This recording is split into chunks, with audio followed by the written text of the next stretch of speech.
Should be. Let's check. YouTube.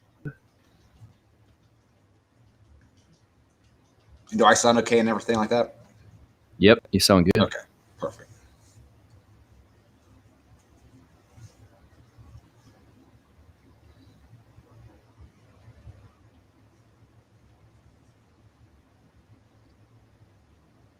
Yes, we are live.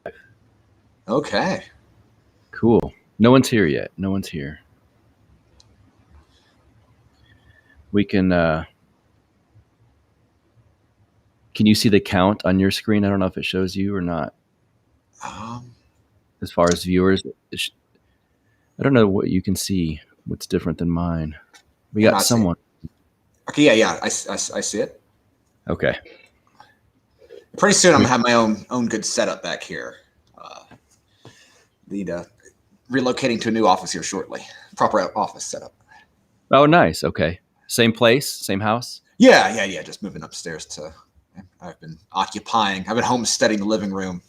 Nice. Year, so yeah, my wife wants me to go to a proper office setup. Jackson, what's up?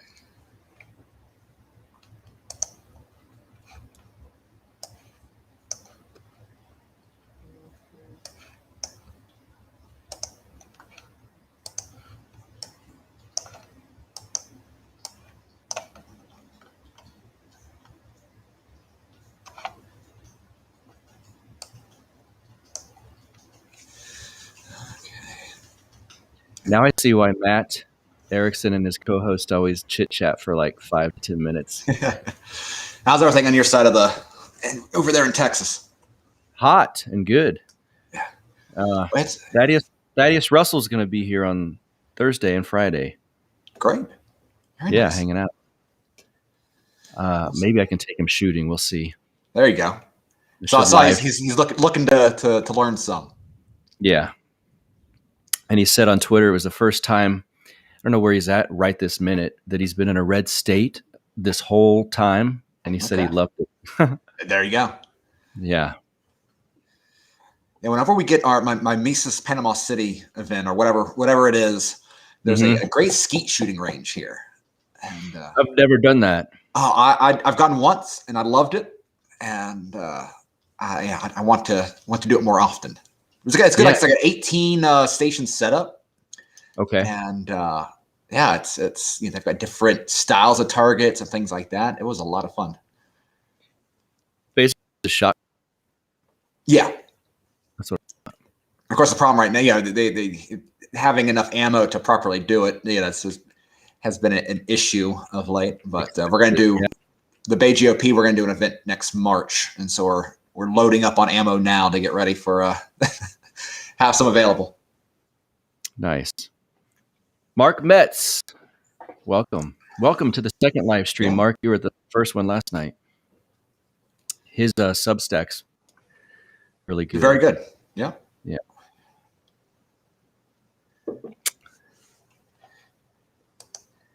I can't express how amused I was at the one LP guy attacking DeSantis as an authoritarian for expressing for banning critical race theory in public schools. The libertarian chief, right? Yeah. Well, it's interesting. I think it kind of gets to a core. So Ryan McMakin and I just recorded our first Rothbard Radio Rothbard in a while. Yeah. And one of the points that we were using with the show is that, like, for one, it's good that conservatives recognize critical theory as the risk that it is, but there's nothing new about this, right? Like, public schooling has always been a weapon. And, the weapon now is particularly vulgar. I mean, it's particularly, it's the critical race theory is a particularly dangerous idea, even more than some of the others. But this has always been the case. But I think one of the most underappreciated Rothbard articles was, and it's kind of, I think, in contrast to some of his earlier stuff, where he used to talk about, homesteading, like all public property and things like that. Like in the 90s, he has this article about, what should we do until privatization comes? Mm-hmm. And I think there's some important lessons there. Some of these libertarians that want to act like any mandate school curriculums is some sort of authoritarian gesture. It's like, no, there's no such thing as a neutral curriculum, and to the extent that they exist, we should not be using them as weapons against society. Where's that article at? That's yeah, it's interesting because it was an overlooked one. It was first on Mises. It's one that we hadn't had up for a while. I think it was in making economic sense. Yeah, it's in that book. Yeah. Okay. Yeah. I think I got that somewhere. Sometimes I lend books to people, and then not till someone brings up the title of the book months later, I realize, damn it, I never got that back. And it can also be difficult tracking down all the collection of essays. Yes. That's why what you're doing is valuable. That's the goal. Mark Metz recording with the Driveway Liberty guys in half an hour. I don't know who that is. Oh, great. The Driveway Liberty guys? Yeah, they're over in Walton County. Wait. Well, if it's the same people I'm thinking of, you can correct me if I'm wrong. I think it's my buddies over in Walton County. I say buddies, I've only met one of them in person so far, but good panhandle people. Is that correct, People Mark? Walton County? People in the South, outside of Texas, always refer to places by the county. Yes. I always notice that. The South, and then California, where my wife's from, Orange County, which I used to tease her, why do you just say the name of the county you're in? Why don't you talk about what city? But I actually kind of like it when it's in the South. Yes. It's got like a home feeling to it. There's another Walton County guy right there. All right. Lindell. Does that make sense to you? Yes. It's my buddy Brett. Oh, okay. I thought it was the owner of My Pillow. I'd like to believe there's a connection there. They have similar power levels. Nice. They referenced you quite a bit, though. Good. We can go ahead and get going because even only a handful of people here. Obviously, this stays up on YouTube until they ban it. So, then start us something. All right. So we can call this still the Counterflow with Buck Johnson podcast. This is one of the many live streams I will be doing. I did one last night with my friend Matt Erickson. The ones here with Tho Bishop, at least for the time being, will be a series of live streams where we go over certain issues of the Rothbard Rockwell report. We're going to read through some of them and kind of take a break and comment on various parts of it, relate it to where things are now. For you guys that don't know, Tho Bishop is republishing the Rothbard Rockwell reports, and I'll let him tell you more about that. And kind of a lot of us that aren't hardcore into this stuff might be going, what is the Rothbard Rockwell report? And outside of the Irrepressible Rothbard book, a lot of people aren't totally familiar with it. It's referred to in a negative term by some left libertarians as 90s Rothbard or something that you're not supposed to like from Murray. But whatever the case is, it's some of my favorite material, and I'm glad that Tho has Lou Rockwell's blessing to republish the Rothbard Rockwell reports.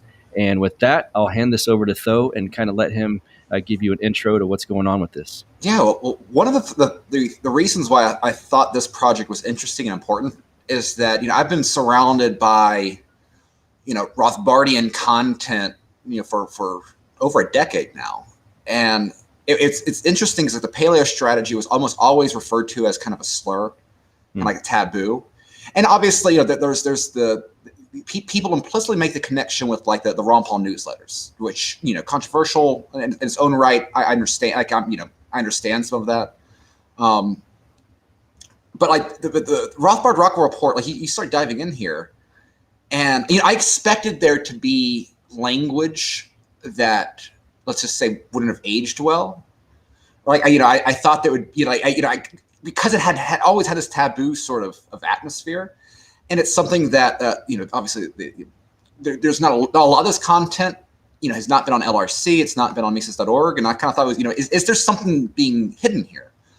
And you start diving in this stuff, and it's remarkable. It's like, no, like I think a big reason that it has not been promoted as much as some of the other content from the 90s is simply that my revisionist sort of take on the paleo strategy in general is that it's again, this is very arrogant. I've mentioned this in the past. It's very arrogant of me to try to provide a revisionist take from like Dr. Hoppe's analysis of the paleo strategy, but like there's been kind of this mythos built in that the paleo strategy failed, and it failed in part because conservatives weren't willing to learn economics. And obviously there's still a dynamic of that, and you see it kind of repeated in some of the Steve Bannon's pot shots at Austrian economics. You've seen some of Tucker Carlson's sort of attacks, and I think often they're thinking that they're being clever by trying to take an attack at the Koch brothers, but like obviously the Koch brothers are not standing there waving that banner anymore, particularly now.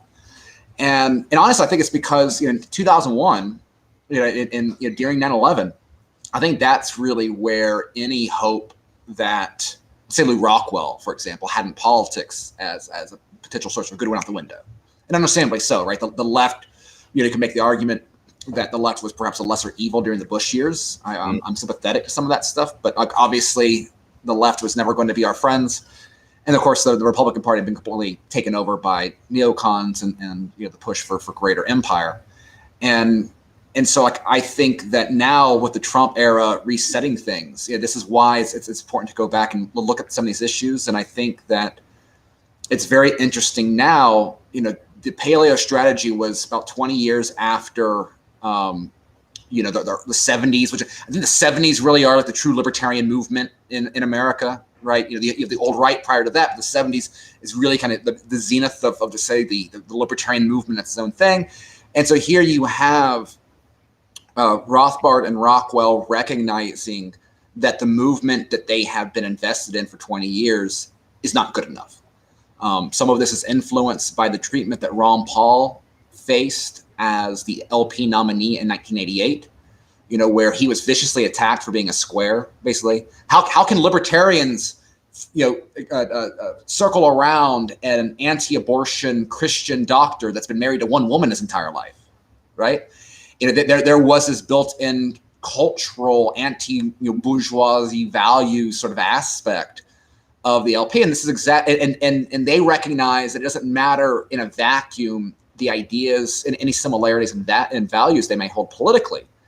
If the people that made up the movement were offensive to the majority of the population, you're not going to have success. You can't disconnect ideas from people. And so this entire approach is really, it's a critical look at the libertarian movement as it existed then, identified potential allies outside of the movement to make appeals to, and highlight how basically the paleo libertarians shared a lot of end goal hopes with conservatives properly understood, and that here they are trying to interact in ways where libertarians can learn from the cultural understanding of the right, and the right can kind of learn the proper economics from the Austrian school. And so that's kind of the framework around this. And it's interesting because I think some of the critiques of this to the liberty movement are not perfectly correct. I think there's, for example, a lot more genuine anarchists in the libertarian movement today than there was in the 70s, in the 90s. Part of that is the success of the libertarian movement that developed after Ron Paul, and I think those two are separate. In its own way, Ron Paul inspired the modern liberty movement, and the liberty movement that existed in the 21st century was much more genuinely anarchistic. Which reflects the significance and impact of the Mises Institute. But I think there's a lot of similar critiques that still hold up. So without further ado, again, and this article was published in Liberty Magazine, which was one of the fountains at the time. That's one of the other interesting aspects of intellectual history is like understanding the institutions built for discourse. And so this is one of them. And the RRR, the Rothbard-Rockwell report, is created as the follow-up to help provide a specifically Rockwellian, Rothbardian platform for their ideas. So again, January 1990, the conservative crack-up is near, writes Charles Krauthammer. As communism unravels, so does the conservative alliance. Indeed, old-fashioned conservatives, paleo-conservatives, are splitting with statist neoconservatives. Patrick J. Buchanan argues that America should come home. We are not the world's policeman, nor its political tutor. Ben Wattenberg, a neocon advocate of what Claire Booth Lucy called global baloney, I like that word, denounces Buchanan as a Neanderthal, language still used today. Joseph Sobrin then notes that democracy is not a good in itself, but only insofar as it restricts state power. Gene Kirkpatrick, a former Humphrey Democrat like most of the neocons, says none of these intellectual arguments mean anything because the neocons hold state power and don't intend to let it go. Despite Kirkpatrick, these inner-right arguments are extremely significant and more than foreign policies involved. As the USSR is revealed as a paper bear, good conservatives are returning to the old right roots in other areas as well. Conservatives are questioning not only foreign intervention, but the entire New Deal, Great Society, kinder, gentler apparatus. The worries the neocons even more, since like the Svengali Irving Crystal, they give at most 2 cheers for capitalism, but a full 3 cheers for the conservative welfare state. This conservative crack-up presents a historical opportunity for the libertarian movement. The Cold War ruptured the right, and now the healing can begin. For Lord Axum's axiom, the liberty is the highest political end of man, is at the heart not only of libertarianism, but also of the old conservatism as well. Many issues separate good conservatives from good libertarians, but their number is lessening, and none of them is so broad as to prevent intelligent exchange and cooperation. There has been more than ideological disputes, however. Culture has also separated us, and there is no more powerful unifier or divider. So diverse has it been in this case that good libertarians and good conservatives have forgotten how to talk to each other. For the sake of our common ideals, we should restore the old concord. But can we? In my view, not until libertarianism is deloused. And so that's the first section there, and I think there's some things that are interesting. One of them is that I think one of the areas where the current battle is made a little bit more difficult is that we've been living in an era of rhetorical economic libertarianism by conservative Inc., right? So where back in the past, so I think that the populist right today is perhaps even less charitable than the Irving Kristol 2 Cheers for Capitalism. And that's one of the issues that I think is our biggest battleground, because it's because of how horrible a lot of the mainstream defenders of capitalism have been. And you see this, and this is one of my biggest issues with libertarian content right now, is that if you're out there defending big tech and you're defending these state privileged institutions, then you're going to continue to have the right skeptical of capitalism and markets. And that's why I think recognizing the cultural, the common defense of Western civilization and those cultural norms is so important, because without agreeing on a common end goal, any intellectual dialogue on the economics is going to be wrapped up in something difficult to penetrate. And I also think that part of the reason the right is so economically disconnected is because we've been living in an economically nihilistic world because of easy money and easy credit. Mm-hmm. And that's something that I think is going to change. But do you have any thoughts on that first opening? Yeah, well, as you read some of these, I think some of the coolest parts of the Rothbard Rockwell report is reading it and going, damn, this could have been written last week. And when you there's a paragraph, the conservative crack-up presents an historic opportunity for the libertarian movement. The Cold War ruptured the right. We could say replace that with, let's say, the War on Terror, or the Trump years ruptured the right. Now the healing can begin. For Lord Acton's axiom that liberty is the highest political end of man is at the heart of not only libertarianism, but of the old conservatism as well.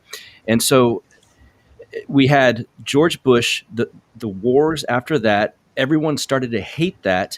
And then Barack Obama happened, and the conservative movement was kind of cracked up at that point. There was no one was really sure where it's going until Donald Trump came along, and all of a sudden some of these old right themes of anti-intervention overseas and things like that started to rear their heads, and the neocons that were kind of around to ruin everything in the early 2000s and subsequently after that kind of started to switch back to the left where they initially came from to begin with. So I think that the sentence, this conservative crack-up presents an historic opportunity for the libertarian movement, is equally as important, if not more important, really, today than even when Lou Rockwell wrote this. Yeah.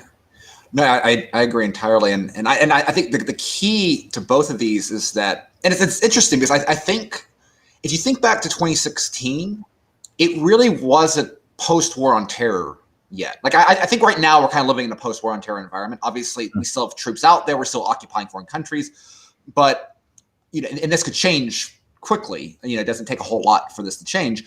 But it's interesting because you remember, like 2016, one of the pounding tables for Trump was the Muslim ban, right? So that's one thing is interesting is that you simultaneously had Trump, who was not a non-interventionist, right? I mean, he wanted to murder the families of terrorists and was open to using the nukes, in rhetoric.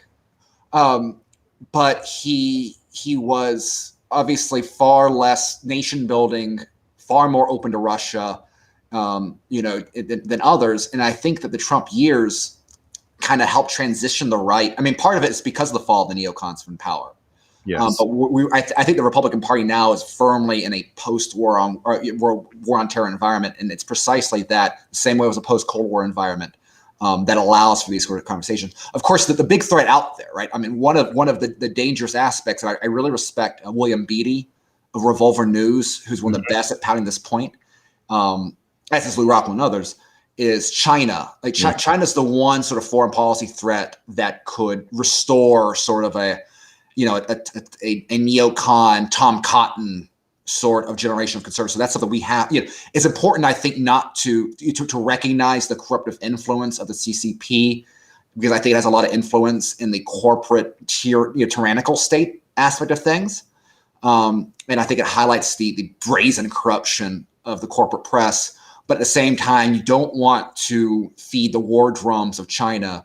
Also, because I think China, much like the Soviet Union described here, is a paper bear, or dragon, perhaps in this regard, rather than it's like a true economic threat to the U.S. And another note on economics and certain libertarian outlets, doing this podcasting job and reaching out to people on the right, I've noticed throughout the years that libertarianism really does have a bad name. And it's because of the Cato Institute and places like that, because a lot of these people deal with politics in DC. And so when they think of libertarianism, they think, unfortunately, of the Cato Institute. And it is nice to see people like our friend Pedro Gonzalez. He seems to be one of the ones who recognizes, yes, he hates the Cato guys and the Koch brothers and whatnot, but he recognizes the Mises Institute and all that they've done with between Jeff Deist and Lou Rockwell and so on. Those are the good guys that he does actually like. So it's nice to see some on the right now, some brilliant voices coming up on the right that kind of can see the difference between Mises libertarians and the rest. Yeah.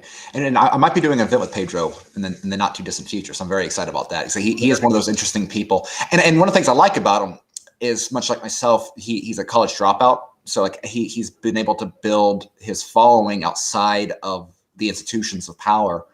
And I think that's one of the things where I look at the conservative landscape, and I think even more so than it was in the 90s. So it's easy for me to say because I was born in '89. There might be things I'm just overlooking and don't understand appropriately.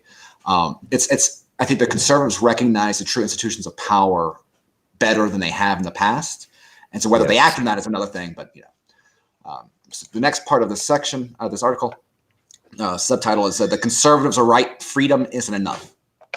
Conservatives have always argued that political freedom is a necessary but not sufficient condition for the good society, and they're right.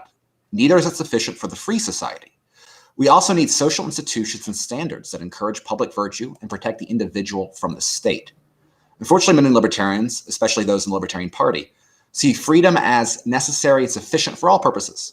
Worse, they equate freedom from state oppression with freedom from cultural norms, religion, bourgeois morality, and social authority.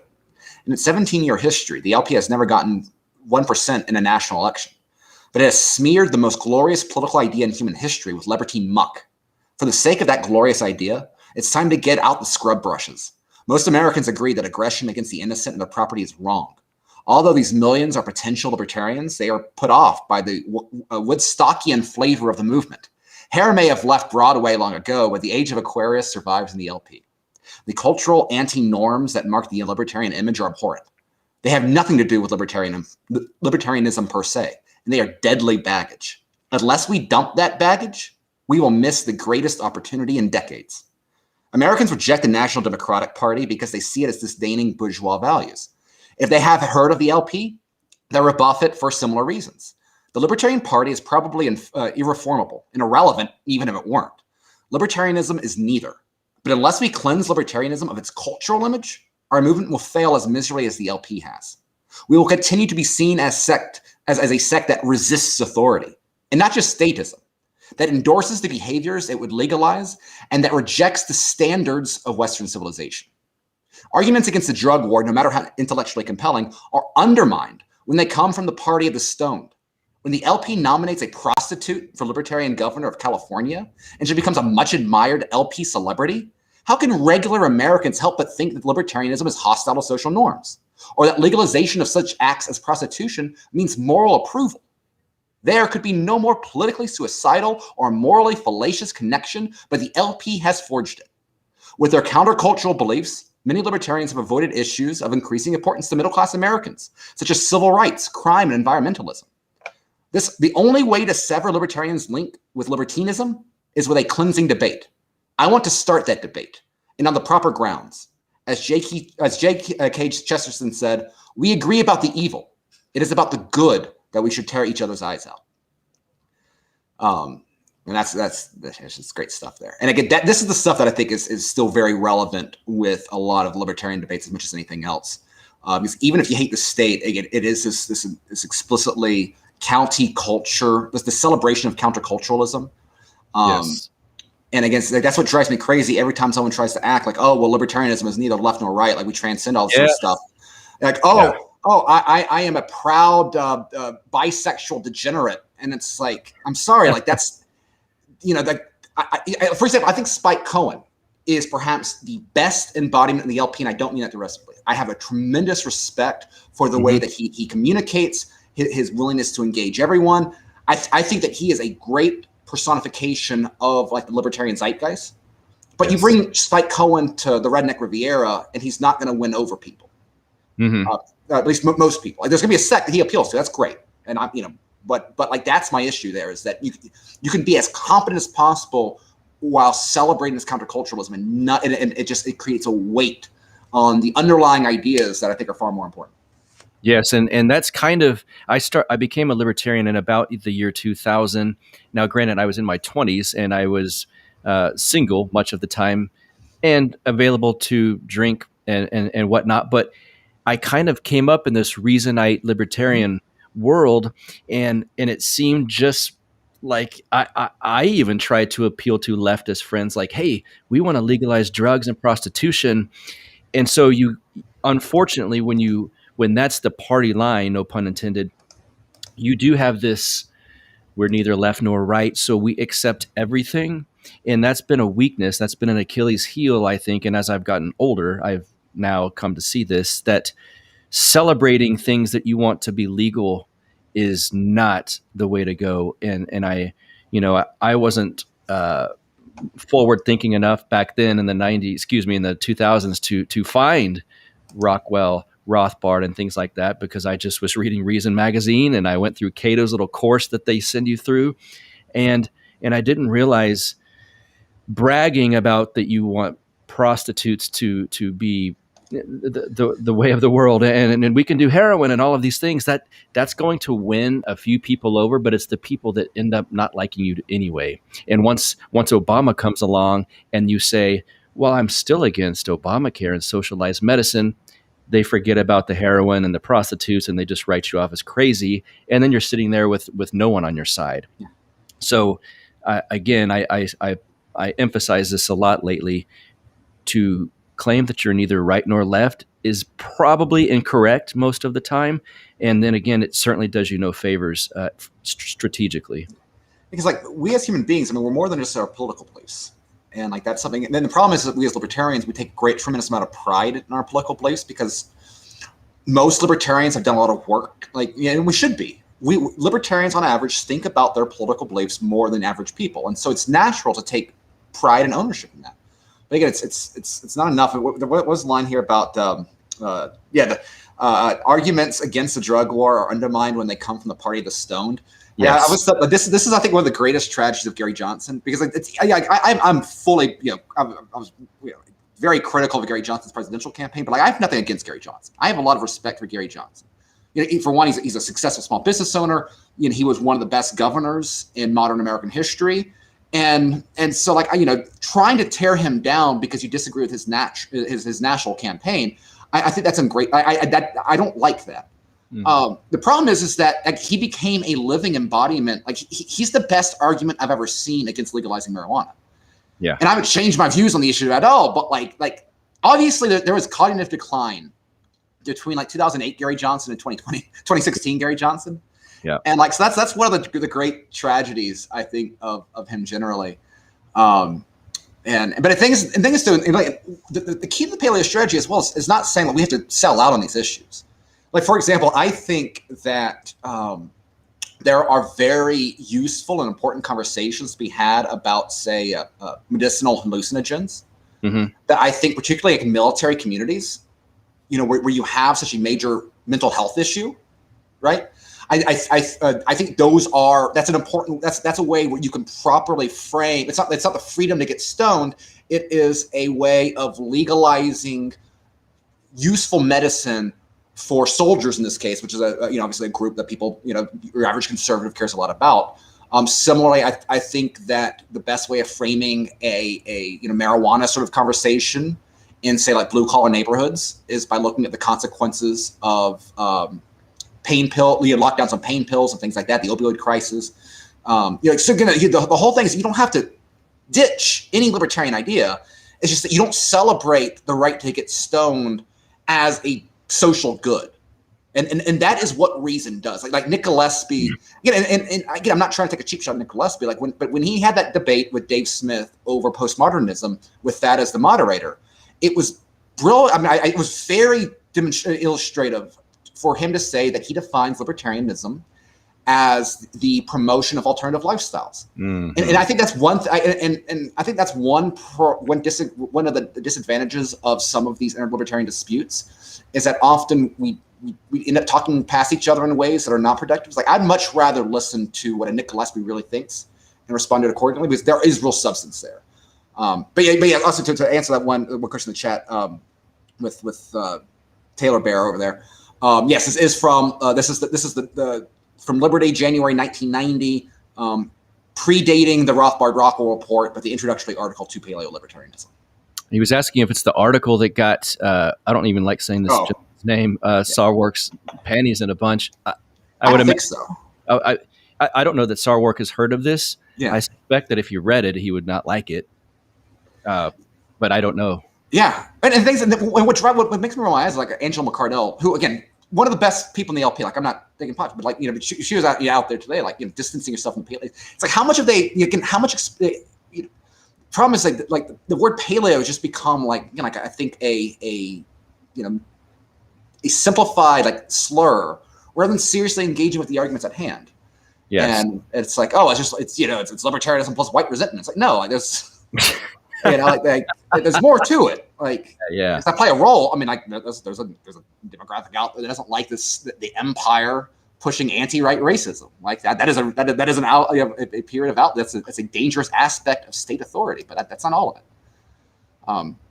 So a culturally effective libertarianism for America. If we are to have any chance of victory, we must discard the defective cultural framework of libertarianism. I call my suggested replacement with its ethically based cultural principles paleo-libertarianism, the old libertarianism. I use this term as conservatives use paleo-conservatism, not as a new creed, but as a harking back to their roots, which also distinguishes them from the neocons. We have no parallel to the neocons, but it is just as urgent for us to distinguish libertarianism from libertinism. Briefly, paleo-libertarianism, with its deep roots in the old right, sees 1. The Leviathan state as the institutional source of evil throughout history. 2. The unhampered free market as a moral and practical imperative. 3. The private property as an economic and moral necessity for a free society. 4, the garrison state as a preeminent threat to liberty and social well-being. 5, the welfare state as organized theft that victimizes producers and eventually even its clients. 6, civil liberties based on property rights as essential to a just society. 7, the egalitarian ethic as morally reprehensible and destructive of private property and social authority. 8, social authority as is embodied in the family, church, community, and other intermediating institutions as helping protect the individual from the state and as necessary for a free and virtuous society. 9, Western culture as eminently worthy of preservation and defense. 10, objective standards of morality, especially as found in the Judeo-Christian tradition, as essential to the free and civilized social order.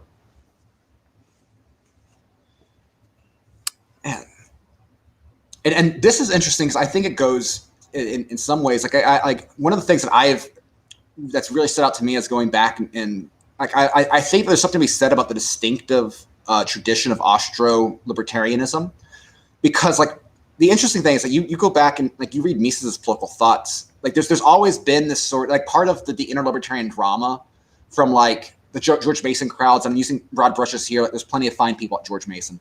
But there's like the Steve Horowitzes of the world have like, they love to go like, oh, I wish there was an institute dedicated to Ludwig von Mises's cosmopolitan political views. And it's like, then if you actually go back and you read Ludwig von Mises, like, he's not sympathetic. Like, this is he would be destroyed. He'd be canceled by the left right now. So quickly, yeah. like literally, there's this one great Mises when Mises is being savage, like he's even better than Murray or some of the others. But like he has his entire explanation why he voted against a public housing project in Austria, because like the argument for public housing was in part cultural, that you had kind of single adult males living in as boarders and family, and the fear was that these single males would like sleep with the daughters. Right. And so then they went out in the field, that it's survey work. And so the alternative was like, oh, we're going to create private housing or public housing. And so Mises consulted like these survey work done. Like they basically found like historically, like empirically, like Mises was not against empirical, studies here. Empirically, like, this doesn't really turn out to be the case. And what ends up happening actually is that public housing becomes breeding grounds for homosexuality. and then he has this line at the end. It's like, eventually these housing projects stopped during the war. But Adolf Hitler was living in one of these houses. It just kind of slides that in there.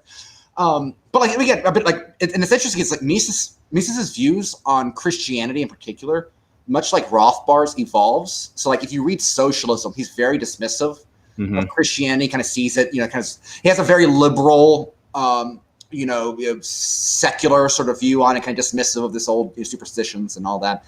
And then by the time you read Theory and History, which I think is his last great book, he's much more appreciative of that as just social, for the social environment that it creates, and it's similar to Rothbard's view over time. And that's one of the things that it's really changed to me is that for one, like I've become increasingly hostile to liberalism, even in kind of the classical view, because I think it overstates the humans' ability to be truly rational actors, and so we always end up worshiping something. And like objectivists end up worshiping, I really like what objectivists say that you should worship is yourself, which in practice really meant worshiping Ayn Rand because of the particular dynamics of that group, right? And I think that there's some people that can be perfectly fine at worshiping their own eternal ideas, and they'd be perfectly fine social, they'd be fine neighbors, right? The problem is the majority aren't. Like the majority of the masses aren't. Like they aren't capable of that. Like libertarians are weird, and there's no better operating software framework for society that we found than Christianity, or maybe it's a Judeo-Christian value, whatever you want to, however you want to spin it. And I think this also connects very interestingly to some of Ralph Raico's historical work about why was Europe the best, why is the West the best, and it's because like you had a combination of political decentralization with various kingdoms and fiefdoms and all that sort of stuff mixed with that common Christian ethic, and that basically once you appreciate that Christianity is what really pushed forward the individual value between the right, because we are all made in the image of God. We're not simply tools to be discarded. like, if that doesn't convince you of the miracles of Christianity, properly understood, then at the very least you have to have a grudging, appreciation for what that means as a culture, because you can't replicate. Again, think about how many intellectual debates within the libertarian sphere are all based on trying to create an objective justification for natural rights. Like argumentation ethics, for example, which I'm nothing against, but argumentation ethics are basically trying to replace are all designed to replace that Christian justification for natural rights. Right? To try to create a logical, secular defense of that. And like, if you're a Christian, like it all fits in line, right? So like, this is one of the areas I've changed the most about is the necessity of Christianity for any sort of successful pushback on the left and any sort of successful free society going forward. Yes, same here. I, again, in my 20s was proud atheist. And then over the years, you kind of look around and live life and experience things, and that kind of dwindles a bit. And it's funny, Mises, same way.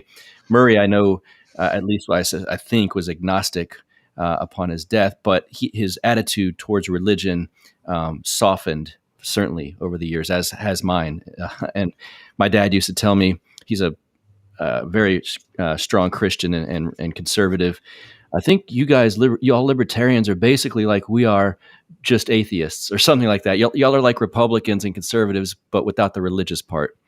And again, it's funny how people from the right kind of see it as this libertine freak show that just appreciates free market economics.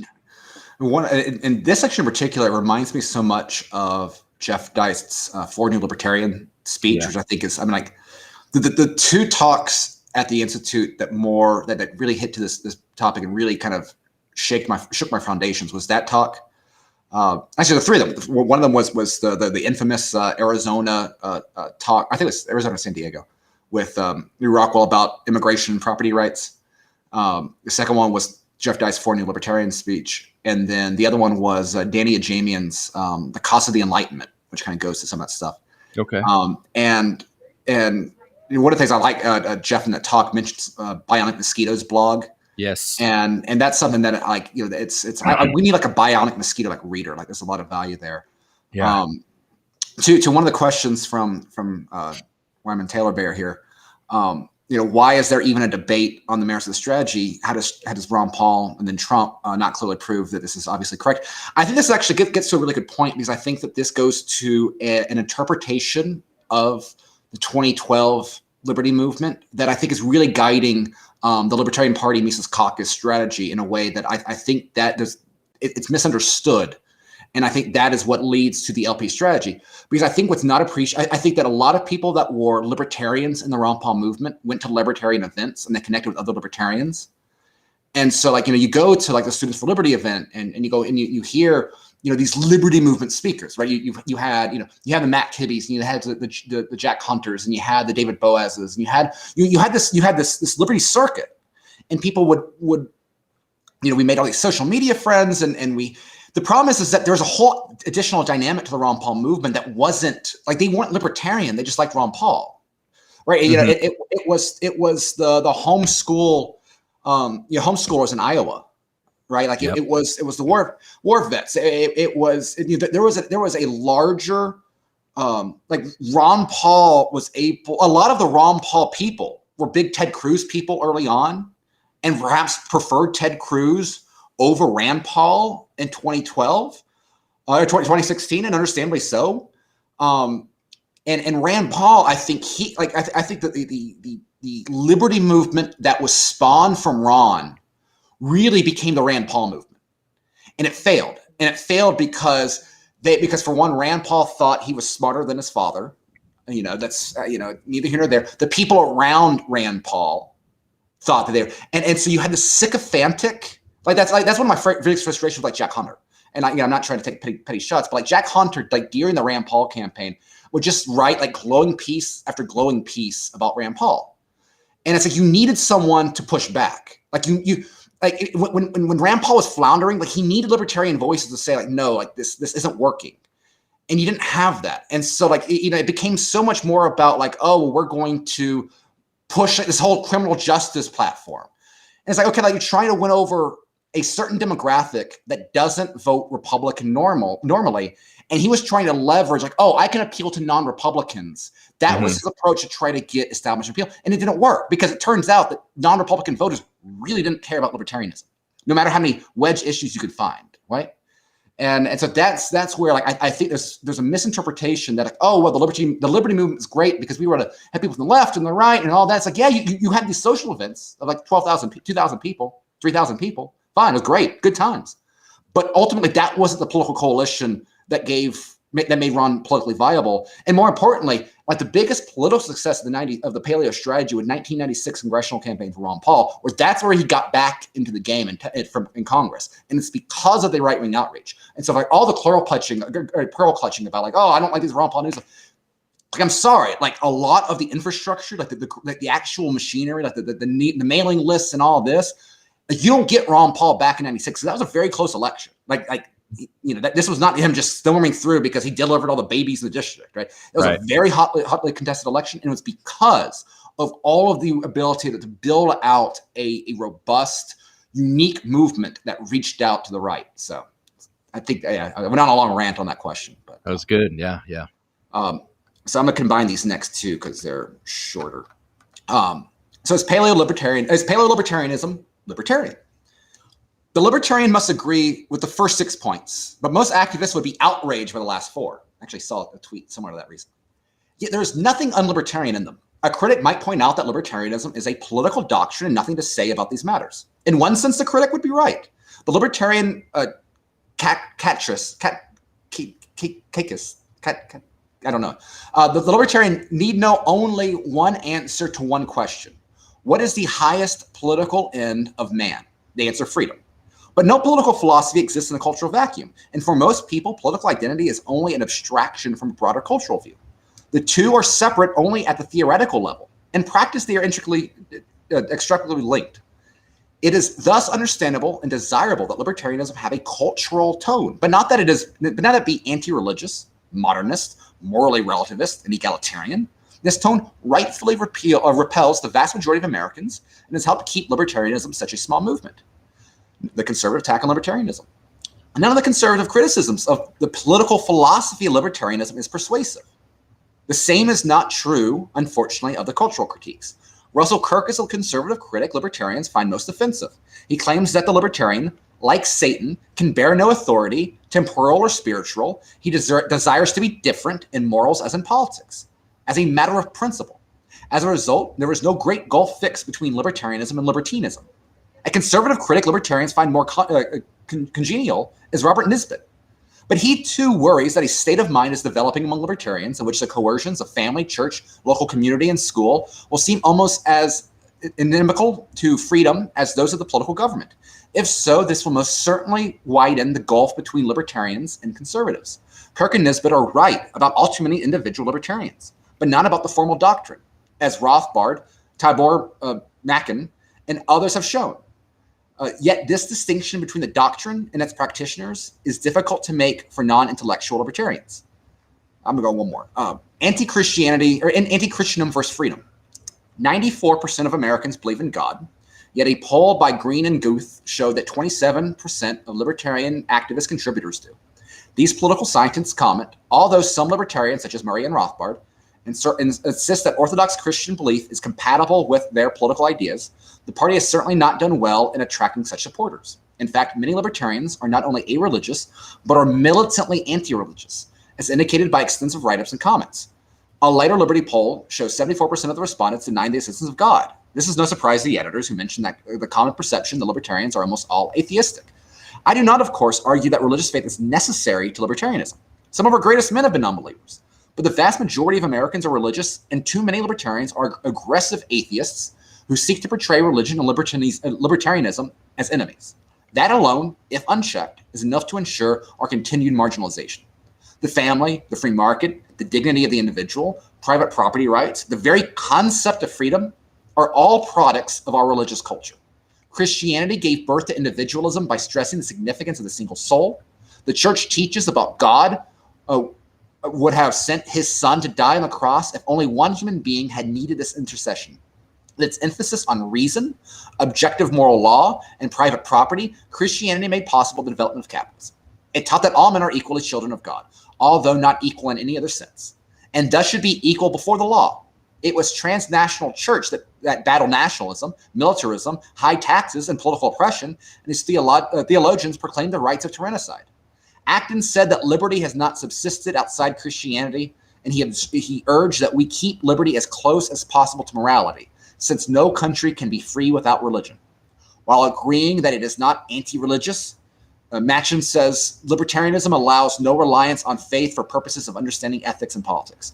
Paleo-libertarians prefer the view of two other non-believers. Rothbard, who says that everything good in Western civilization, from individual liberty to the arts, is due to Christianity. And F.A. Hayek, who adds that it is to religion that we owe our morals and the tradition that has provided not only our civilization, but our very lives. My favorite sentence, there's so many good ones, but this is the stuff we've been trying to emphasize so much over the last several months. But no political philosophy exists in a cultural vacuum. And for most people, political identity is only an abstraction from a broader cultural view. So important. And that's why if libertarians would have been listening to this message for the last 20 years, I think some success would have been had. I don't mean the LP per se, but that's just a weakness. It's a blind spot within a lot of libertarians that it's just all that matters is the NAP, the non-aggression principle, and otherwise you just do whatever you want. I agree. And one of the things I think is interesting here is that, it's interesting looking at the other products of this era, because Rothbard's history of economic thought from an Austrian perspective, you really see Rothbard highlighting the contributions of the Catholic Church developing sound economics. Alongside, obviously the big ones are Thomas Aquinas and the Scholastics, but obviously that right there goes to, I think, Rothbard's gradual resurrected appreciation for traditional religion. Another aspect here is that one of the things, obviously, again, this highlights where some of the differences are in the world as it exists today than when it did 30 years ago. And this is why, I'm open to actually the idea that the Libertarian Party, if it is to exist, would be better as an explicitly culturally left party, because obviously the stats here about the number of Americans that believe in God is 94% of Americans believe in God. I don't know what it is now, but it's obviously not that now. And that's one of the biggest challenges. I think that's also why the left culturally has so much power now than it has in the past. I see a Gallup poll here that has church membership now of adults below 50%, which in the 90s that was at 68. And so that's a massive change. And so to me, if you were to ask me objectively, what could the Libertarian Party, if we assume that Libertarian Party isn't going away, how can it be beneficial to the movement? I'm actually willing to entertain the idea that an explicitly culturally left party is better than trying to pretend that we live in a cultural vacuum. And now the problem is, I get that there's concern there, the word libertarian is going to be infiltrated. That's fine. That's why it's important to present create our own institutions and have our own branding and have our disconnect.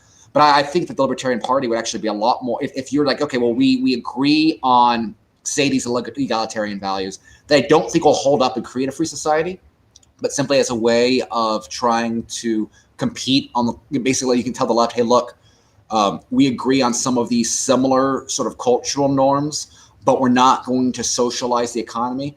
I think that if there is the potential for the Libertarian Party to create its own niche, I think that's it, rather than trying to straddle the fence. That's kind of a tangent there. Yeah, I had not heard that from you. That's going to get me thinking, and it seems like that's where they're headed. To be quite honest, and there's groups within the LP trying to kind of pretend they're fighting that, but I mean, are they really? If you actually care, if you really believe the left's the problem, then what are you doing in the LP?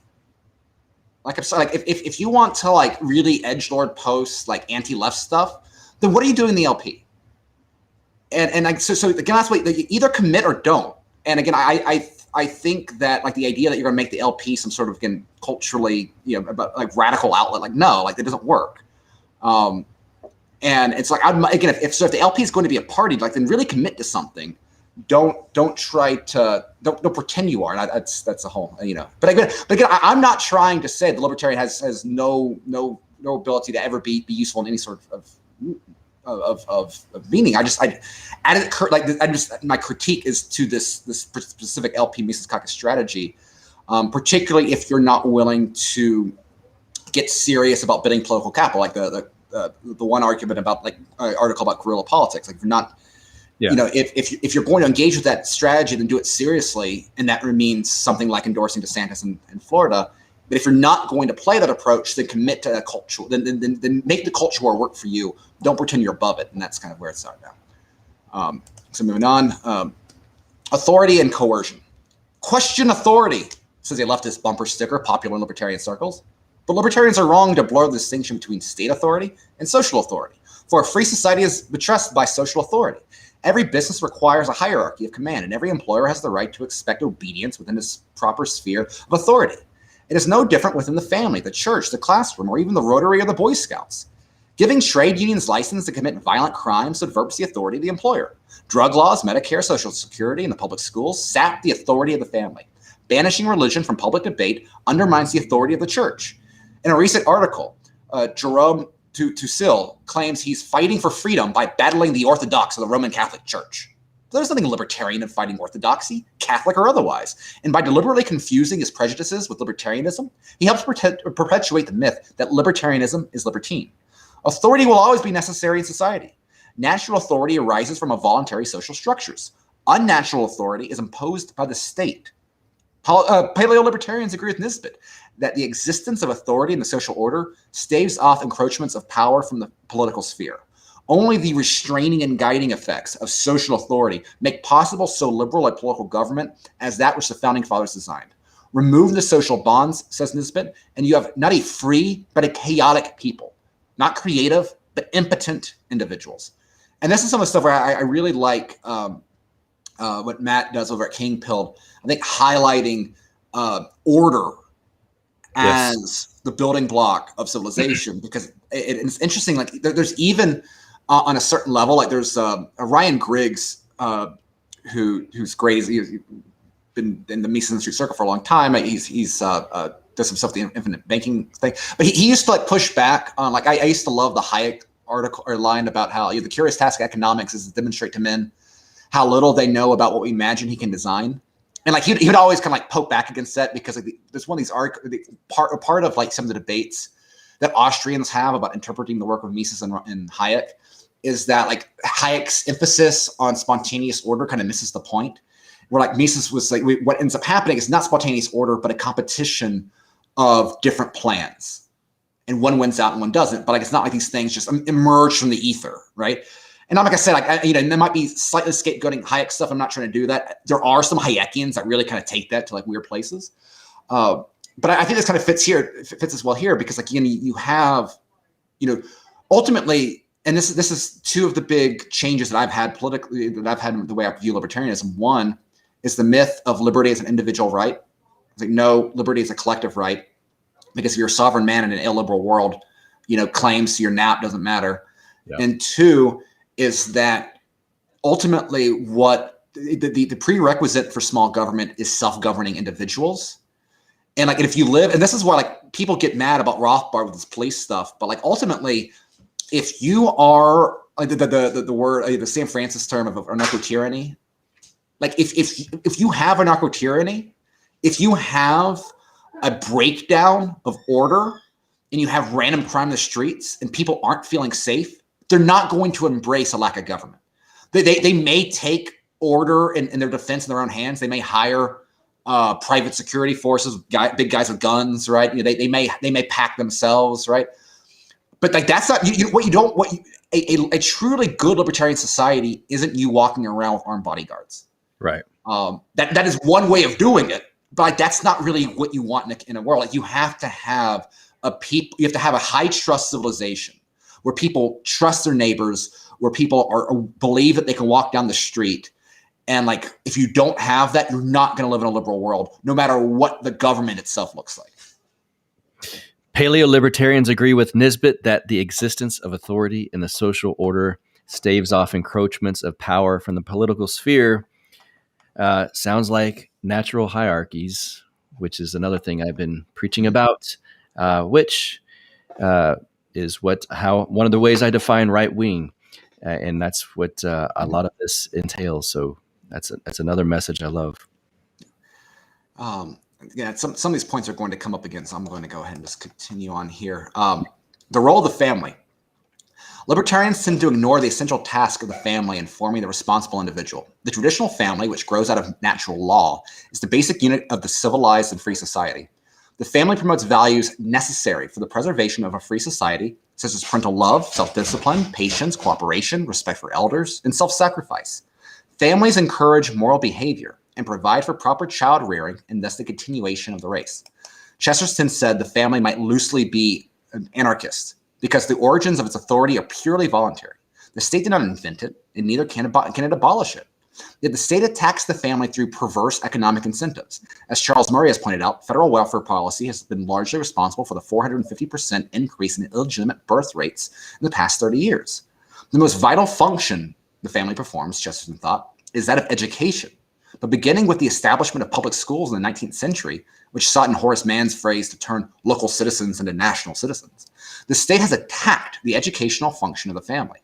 Since the role of the state schools is, as one official put it, to mold these little plastic lumps on the social kneading board, then a key part of the state agenda must be subverting the family. Libertarians, on the other hand, should cherish and support it. We are not, as so many commentators have claimed, promoters of atomistic individualism. We show that by lauding the indispensable roles of the family and social authority. And this to me is just one of those things that is so important.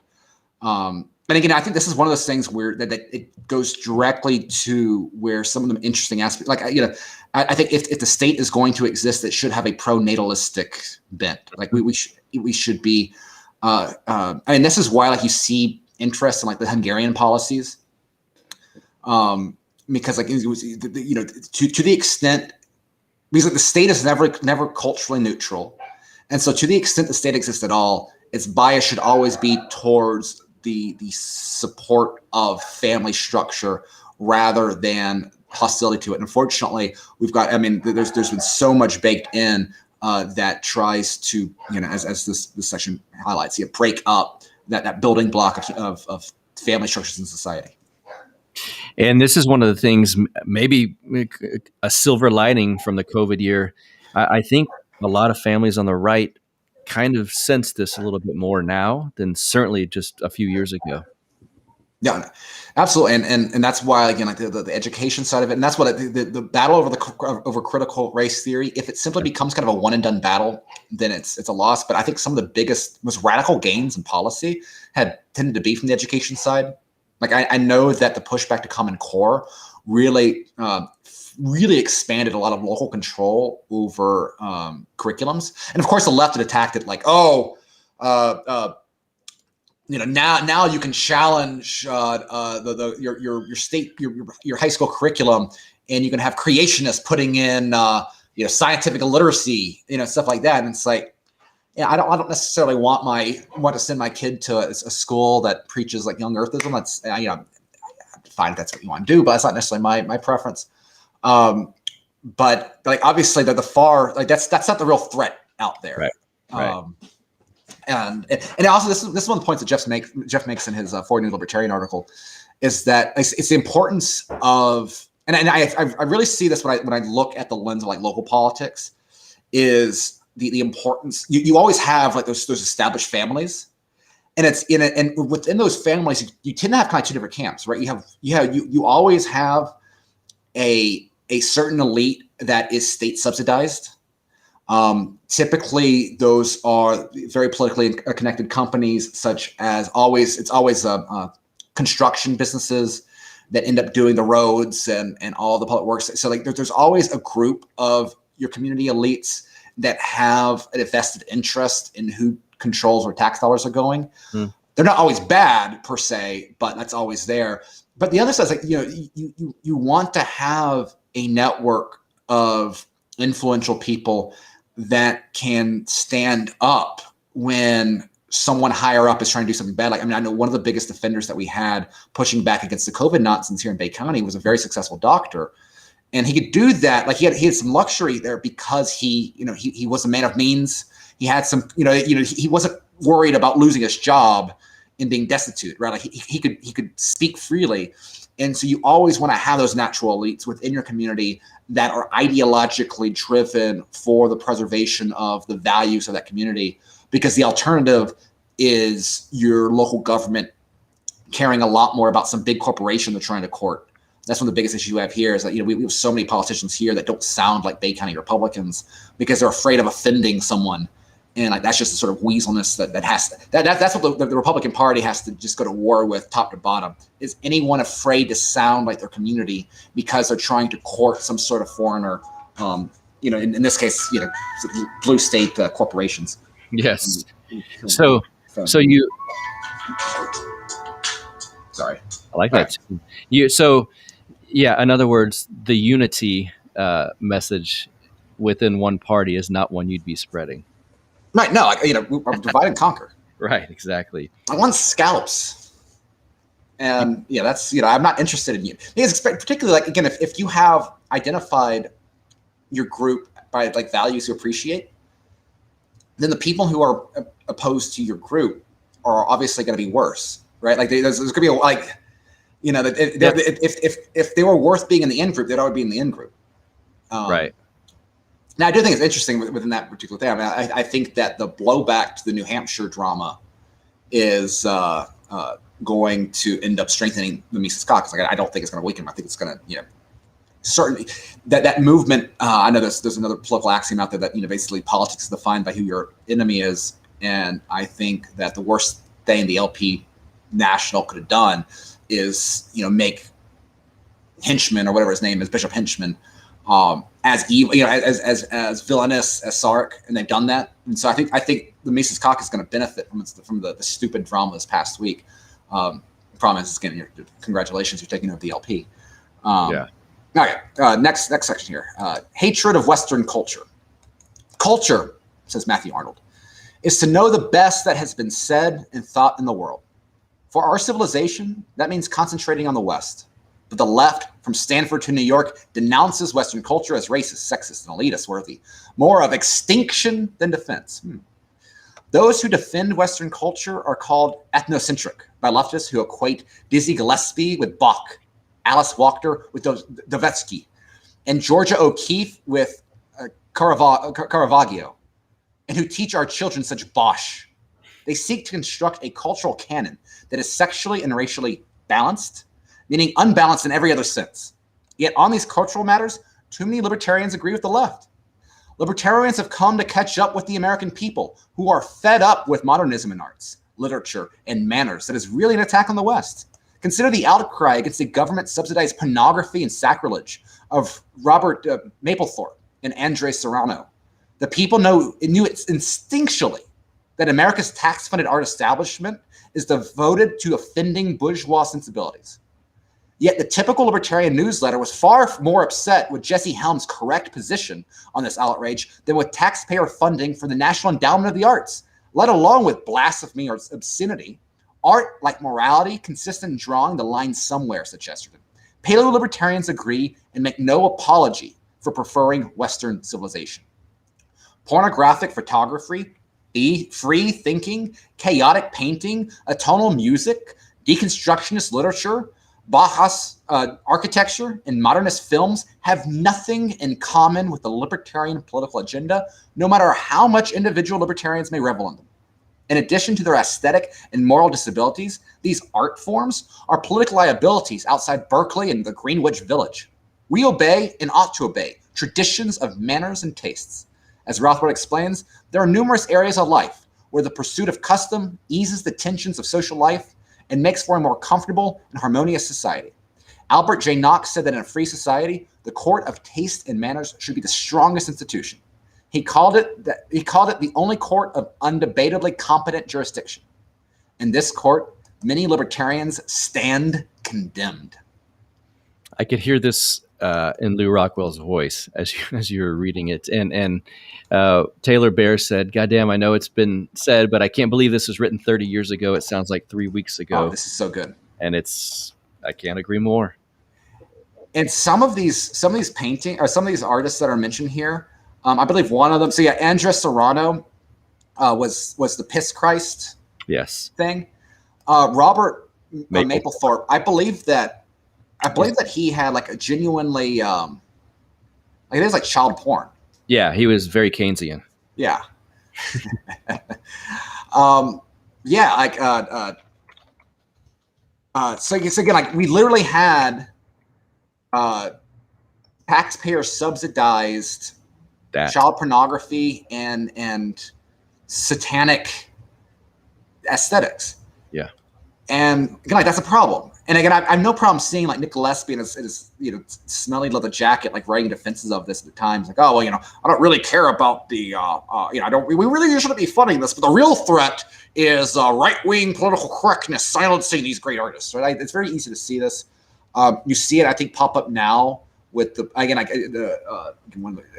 battles over the school things. Like, oh, how dare Ron DeSantis ban critical race theory? Yeah, like again, like this is the embodiment right here, I think, of really where whether a libertarian hates the West more than he loves liberty really comes out. Yep. Egalitarianism and civil rights.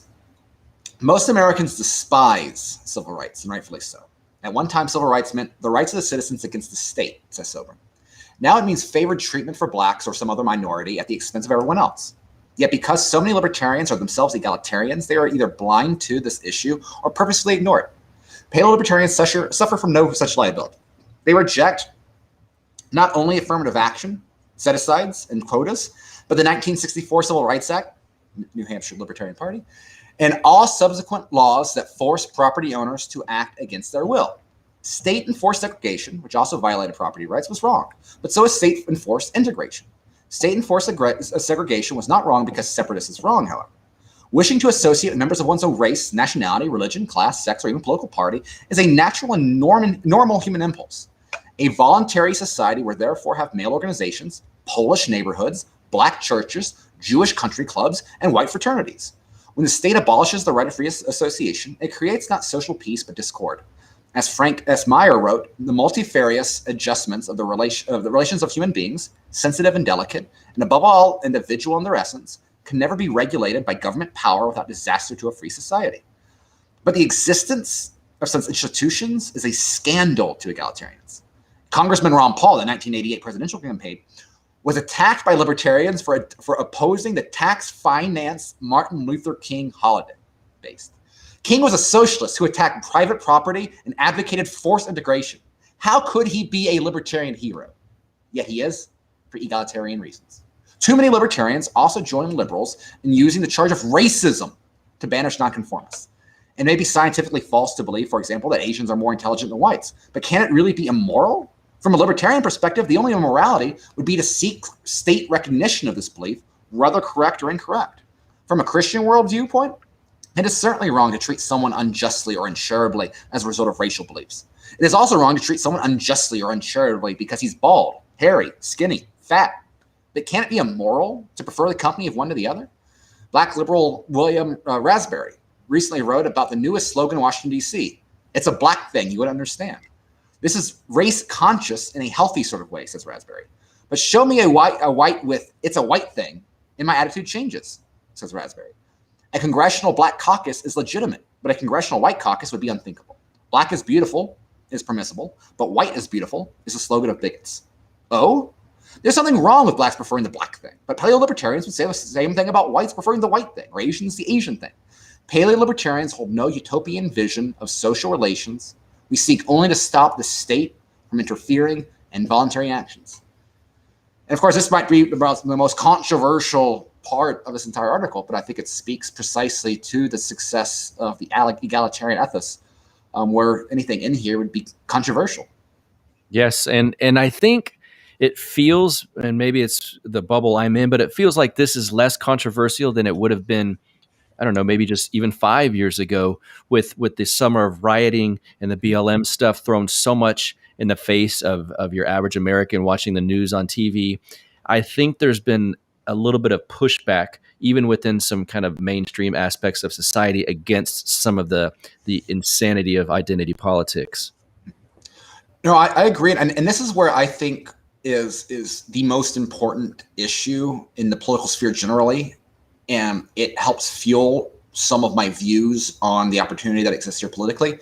And that it's that, one demographic, and it's funny because I don't think they're mentioned at all in this article, in this section here, that's Hispanic voters. Mm-hmm. Because I think, white Americans have kind of been beat over the head, like we have no culture, right? And like growing up, like I never, like racial identity never meant anything to me. Like and I don't like that I've had to think about it in recent years. Like I resent the hell out of it. Yeah. Same. And in part because like it's also like super. One of my fun after hours things at Auburn, a couple of years ago, is Richard Spencer spoke at Auburn University. Oh. And he took a shot at the Institute, which was great. He's like, oh, if you care, someone asked him, like, oh, well, you're not a libertarian. He's like, no, I'm not. Like, if you care about libertarianism, go across the street to the Mises Institute where they masturbate to gold coins. But one of the things, one of the things I thought was interesting, though, because it gets to my frustration, just how silly that specific view of white nationalism is that like he was making the point about how he wants to ban college football because of like the race mixing that comes about. Like, oh, you're subsidizing, bringing black athletes into a white town like Auburn. That's bad.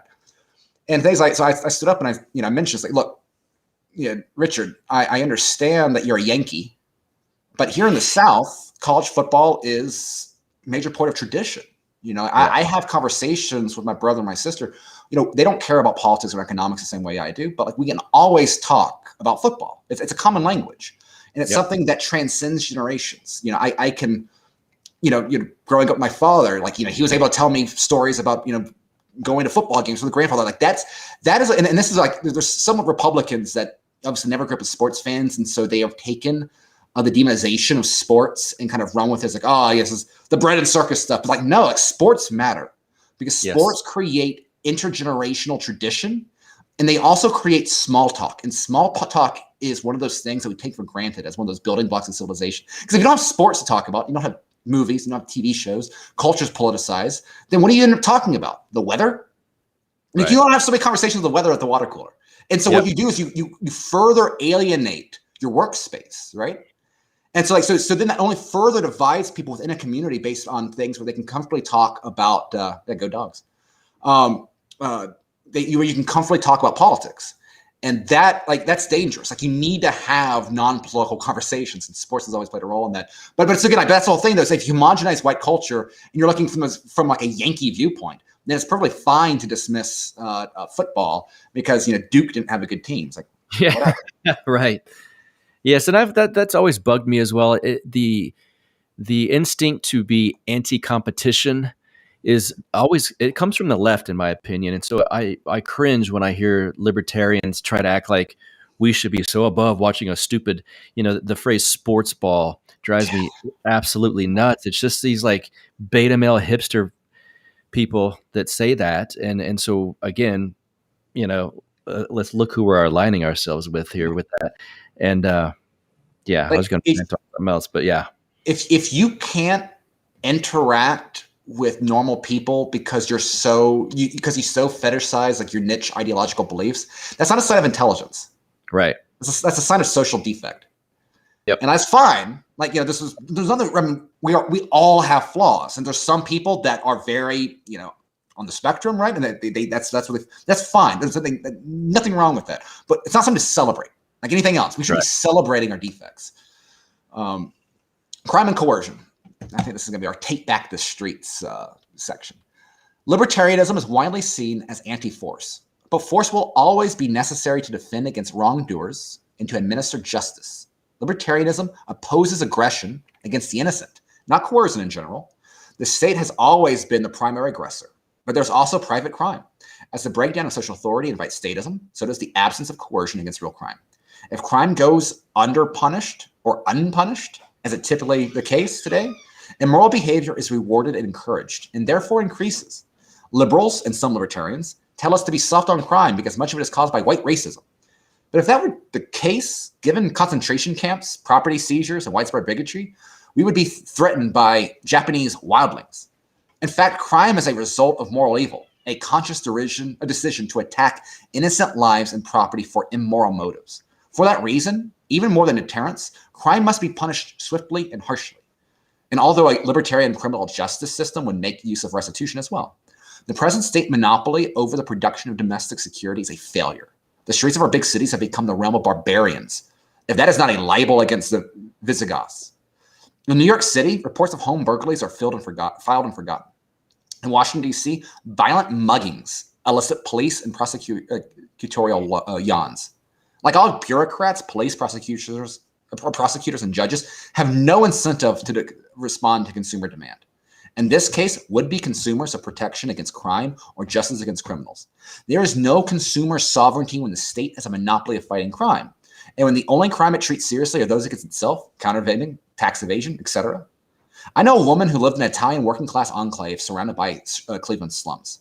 Crime was unrestrained around this refugee, but within it, streets and homes were safe. Anyone who crossed the line into the Italian area and committed a crime was, thanks to private surveillance, almost always caught. But the perpetrator was seldom turned over to the police, since he would be released in a few hours and free to rampage again.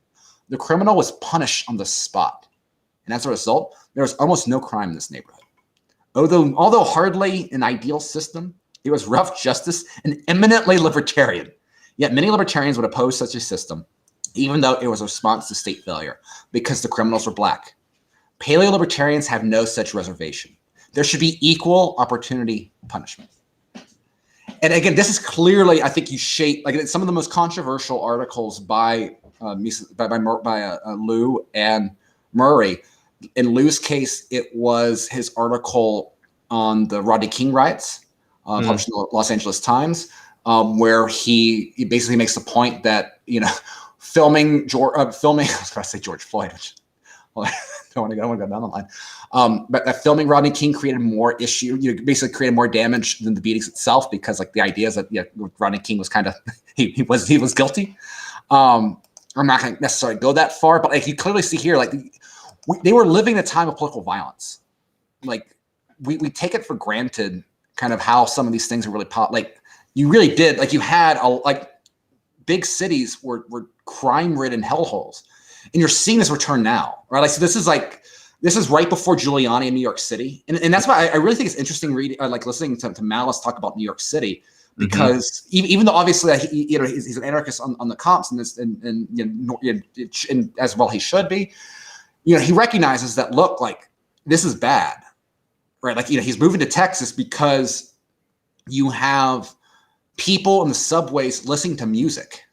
And it's that's not the biggest libertarian innovation, but he recognizes the same way that Giuliani did. It's a small antisocial behavior that ends up creating a culture that ends up leading to violent crime. And this is something where it's funny because Thomas Sowell is such a beloved. Look at the differences between certain groups of libertarians, the way that they'll treat Thomas Sowell and the way they'll treat Murray Rothbard. And yet you point out Thomas Sowell was a public defender, adamantly so, of stop and frisk, because he recognized that the biggest benefactors of stop and frisk were innocent black families.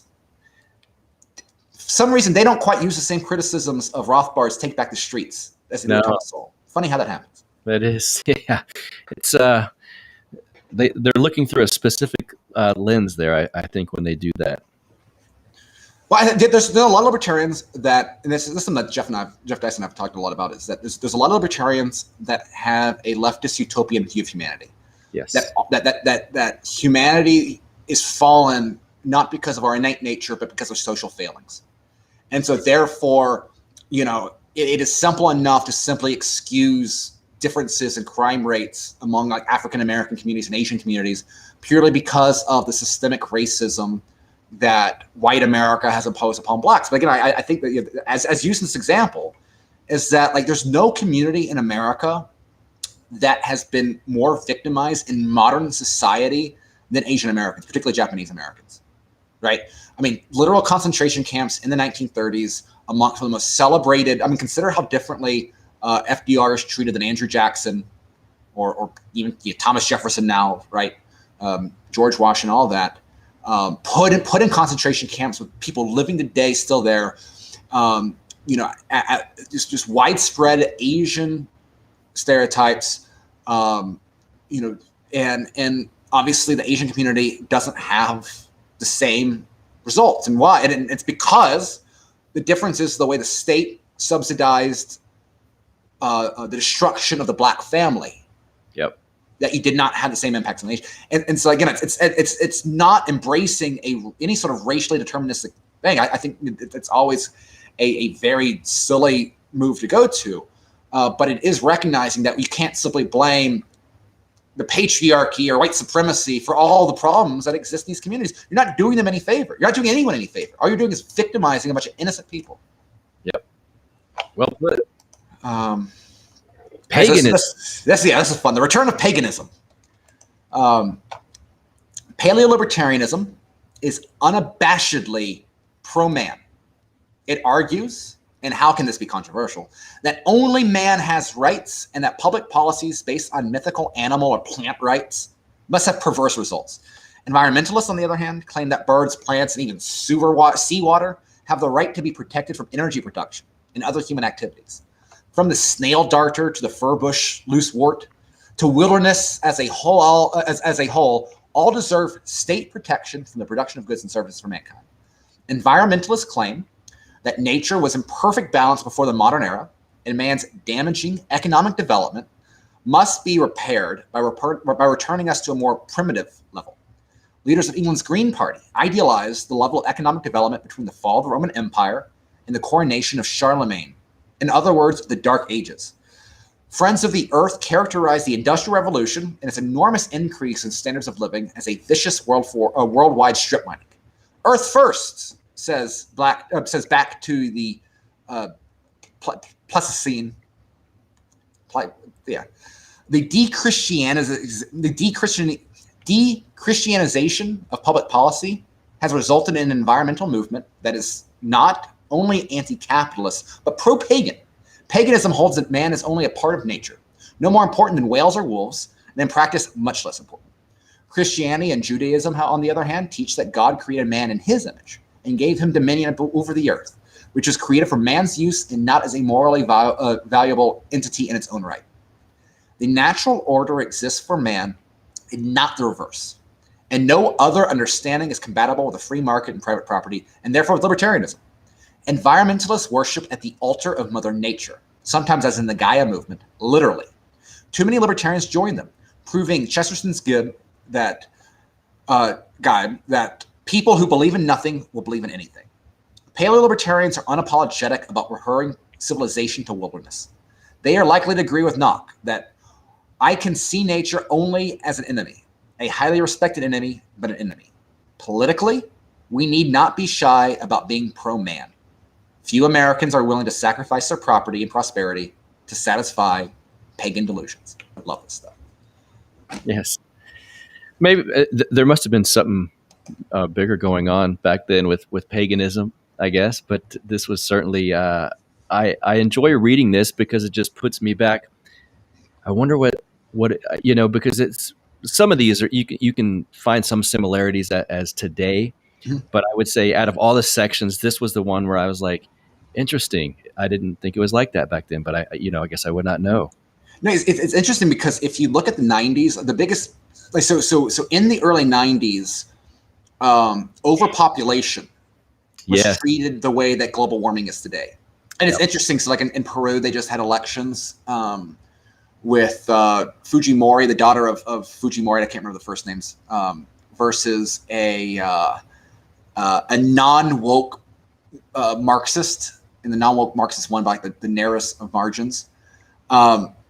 What's interesting is that, like, if you read like the Wikipedia page of Fujimori, her father, he was like the Peruvian Pinochet. Yeah. And it's interesting, and like, so the Wikipedia profile criticizes him for like the extravagance of like anti-communist death squads. And it's like, while obviously any innocent collateral damage is horrific, and like that's never okay. It's like I'm there's certain things to be said about active war fronts, the way things happen, that against that defense. But it's like, okay, like that's fine.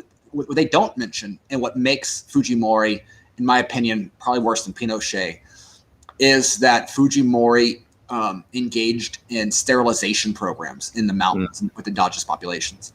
And what's interesting is that one of and it's I have to dive deeper into it, but like at the same time, Fujimori was embracing sort of economic neoliberalism, and there's a lot of like world. I do agree that paganism is still relevant. I'll get to that in the chat, but the I have a feeling that Fujimori thought that he was doing the bidding of like the World Bank and the IMF by engaging in these programs. Because I remember, like, I took in high school, I took environmental science. And like the first day of that class, we literally watched a CNN documentary on the population bomb, which was which at the time was I think it was a 90s era book, which was just neo-Malthusian sort of fear mongering.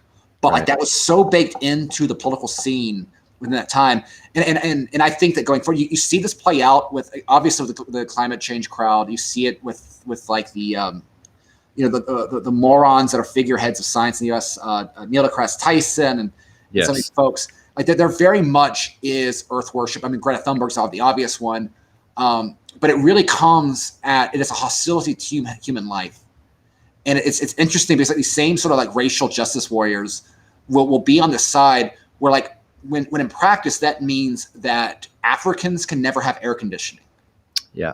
Like, think about the quality of life. If every African had air conditioning, think of how much it would improve the quality of life, which in theory could improve the development of human minds in a way that you might be able to have incredible genius arise from the African continent in ways that make groundbreaking changes that have global consequences, right? But if you are consistently anti-human and pro-climate change, then you must want these people. Your policy mandates that these people live in horrific, continue to live in the current conditions. Yep. And that's horrific. And I'm in this rant with one of my most controversial takes. Like it's always difficult for me. I'm trying to decide. I still have a grudging respect for portions of like the American oligarchs, and so my dividing ground on whether a billionaire is ultimately irredeemably evil or a flawed ally is whether or not they are pro or anti-human. And I think the question of that comes down to the question of whether they view the biggest global issue is of controlling humanity for global warming, overpopulation, etc. So that Bill Gates, for example, is the perfect archetype of the evil billionaire. Whereas if you are interested in human colonization of space, you're pro-human.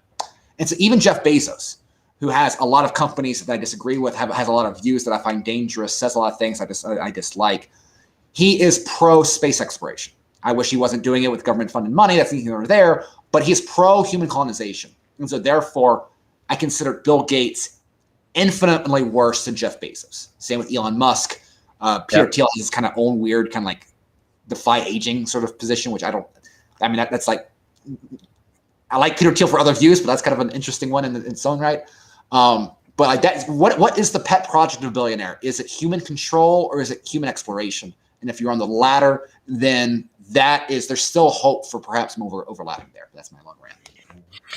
Yeah, it's interesting. The population control thing, it only rears its terribly ugly head with far left rich people, and it filters down into environmental movements and stuff like that. But it's always been to me like, where does this come from? And I've had friends that have discussed it. We're overpopulating the earth, and that's bad for the environment. They've since luckily changed their minds, but I'm such in a lifestyle and maybe a bubble that does not get pierced by much of that I hear it, and it's just almost like nails on a chalkboard. How would you possibly pitch this idea in a way that even sounds something humane at all, and you realize, well, that's impossible. And so I don't get, there's never much pushback on these people. Well, I think it's because they do such a good job, because like the way that the elite sell their authoritarian agenda, environmentalist agenda, is that human life is going to become unlivable on this planet if we don't do this. But that's obviously nonsense. Like that's the selling point. So that they recognize that they have to fool the masses, because they recognize that most people actually do not hate their existence. There are some people who do, and like that's one of the really dangerous. I think there's no greater symptom of a destructive culture than the number of young Americans who genuinely hate their life, hate their existence, have no confidence in themselves, probably hate their family, hate their country, hate their God. You know, and let's be very clear. We have a generation of largely college-educated white liberals that feel these things. But very few people have that sort of that sort of self-hating behavior. Most people just want to get by, and so they use the scare tactics, and then they to try to justify it. But yeah, that's the biggest threat. And it's really the biggest lie. Like there's so many conservatives that absorb this overpopulation myth, and that's one of the scary things. Like there's no more dangerous, but that ends up being, I think, intellectual defense of abortion, right? That ends up being a justification implicitly for so many bad policies, and you'll see it repeated on both the left and the right. It might be something that we might be encountering more, because there is speculation, of course, that now we've gone from COVID, okay, that seems like telling us that's gone, to now lockdowns with environmental issues and things like that. And maybe that's the next big thing we're dealing with. Last section here, the challenge. If the American people continue to connect libertarianism with repellent cultural norms, we will fail. But if paleo-libertarianism can break that connection, then anything is possible. Even non-paleo-libertarians ought to be unhappy that our movement has a single cultural image. They ought to welcome, in conservative middle-class America, libertarians who are cultural and moral traditionalists. But my guess is that they will not, and that they will have a nasty fight on our, and then that we will have a nasty fight on our hands. I, for one, welcome that fight. Do we want to remain a small and irrelevant social club like the LP? Or do we want to fulfill the promise of liberty and make our movement a mass once again as it was in the 19th century? Culturally meaningful libertarianism has arrived during the greatest turmoil on the right since the 1940s. Libertarianism can and must talk again with resurgent paleo-conservatives now in the process of breaking away from the neocons. We can even form an alliance with them. Together, paleo-libertarians and paleo-conservatives can rebuild the great anti-welfare state, anti-interventionist coalition that thrived before World War II and survived through the Korean War. Together, we have a chance to attain victory. But first, we must junk the libertarian image as repugnant, self-defeating, and unworthy of liberty. Instead, we must adopt a new orientation. How nice that it is, also the old one. In the new movement, libertarians who personify the present corruption will sink to their natural level, as will the Libertarian Party, which has been their diabolic pulpit. Some will find this painful. I'm looking forward to it. Let the cleaning process begin. It is long past due. And that is the opening salvo on the paleo strategy and the attack on modal libertarians. That was the last whole section. Do we want to remain a small and irrelevant social club like the LP?